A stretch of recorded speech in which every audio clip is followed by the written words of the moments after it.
अहम खबर आपको देंगे। बिजली के बिलों में सेल्स टैक्स के खिलाफ सिंध हाई कोर्ट में दरख्वास्त दायर की गई है। अदालत ने दरख्वास्त की आज ही समाअत करने की इस्तदा मंजूर कर ली है। अहम खबर आपको दे रहे हैं, बिजली के बिलों में सेल्स टैक्स के हवाले से पहले भी एहतजाज किया गया है। छोटे ताजिर काफ़ी परेशान है क्योंकि उनकी जानिब से कहा जा रहा है कि इतनी हमारी इनकम नहीं होती जितना टैक्स लगकर आता है और हमें इतने इतने बिल अदा करने पड़ते हैं। यही वजह है कि बिजली के बिलों में सेल्स टैक्स के खिलाफ सिंध हाई कोर्ट में अब बाकायदा तौर पर दरख्वास्त दायर कर दी गई है। इरफान उल हक हमारे साथ, हम उनसे बात करेंगे। इरफान, क्या मौक़िफ़ इख्तियार किया गया है दरख्वास्त में?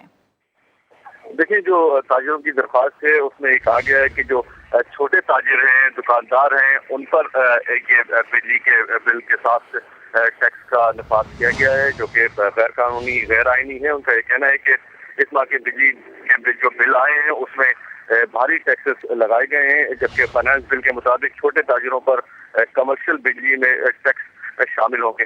उनका ये कहना है कि ये जो छोटे दुकानदार हैं या छोटे ताजिर हैं, उनका जो बिल है वो उनके मीटर हैं वो कमर्शियल मीटर में शुमार नहीं किए जाते, इसलिए ये जो टैक्स लागू किया गया है इसे खत्म किया जाए। फौरी तौर पर इसको फैसले को वापस लिया जाए। अदालत ने फौरी समाअत की दरख्वास्त मंजूर की है।